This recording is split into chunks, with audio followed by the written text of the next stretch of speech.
नमस्कार। लॉकडाउन 2.0 के पहले दिन मैं आप सभी के साथ में हूँ।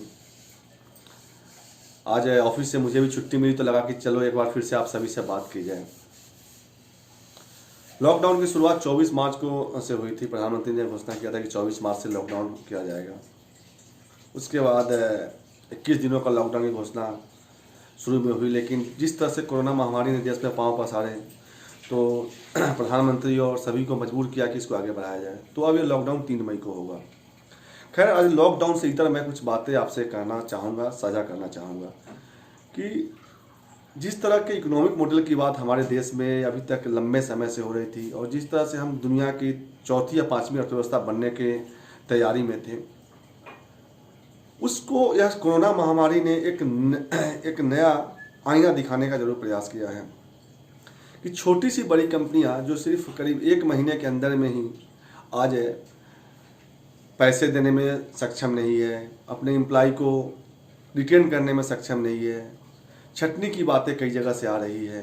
असंगठित क्षेत्र के लाखों मजदूर सरकारी और एनजीओ के कैंप में अपने खाने और रहने की व्यवस्था पा रहे हैं।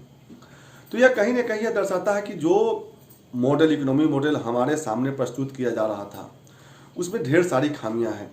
वह 135 करोड़ आबादी का बोझ उठाने में सक्षम नहीं है।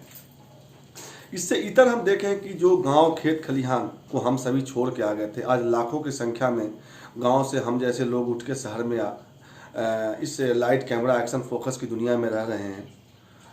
उसको एक बार फिर से गांव और किसान ने जरूर एक नई जिंदगी दी है। आप यदि देखें कि अभी कोई भी ऐसी वस्तु, जैसे हम बात कर लें, कार हो गई, टीवी, आपका ट्रांजिस्टर, आईफोन, स्मार्टफोन का उत्पादन बंद है, लेकिन क्या इससे ज़िंदगी रुक गई है? लेकिन आप कल्पना कीजिए कि यदि आपको इस पूरी अवधि में अन्न नहीं मिलता, आप खाना नहीं खा पाते तो क्या होता? तो सबसे महत्वपूर्ण क्या है? खाना, यानी कि अन्न। जो उत्पादन कौन करता है? अन्नदाता, किसान।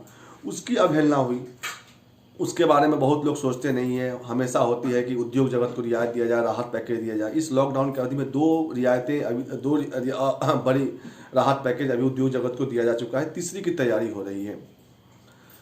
क्या उस तरह की राहत पैकेज की मांग कभी किसानों के लिए हुई है? जहां पे आज भी 56% आबादी निर्भर है, यानी कि कृषि और कृषि से जुड़े हुए क्षेत्र पर 56% आबादी जुड़ी हुई है। यदि हम उद्योग की बात करें, उद्योग जगत पे, तो मुश्किल से 20% आबादी भी नहीं है। तो ऐसे में जो सिर्फ और सिर्फ हमारे नीति निर्माता हों, हमारे राजनेता हों, सिर्फ उद्योग जगत को लेकर नीति बनाते हैं, कहाँ तक वो सही है? दूसरी बात, किसान और उससे जुड़े हुए व्यवसाय को किस तरह से औद्योगिक रूप दिया जाए, यह इस कोरोना के बाद समझने की ज़रूरत है। अगर हम नहीं चेतते हैं तो भविष्य में इससे भी बड़ा संकट हमें झेलना पड़ सकता है। तो समय रहते चेतने की ज़रूरत है, बदलने की ज़रूरत है।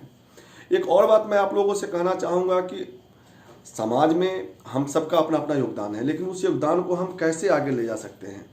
आज हमारा मूड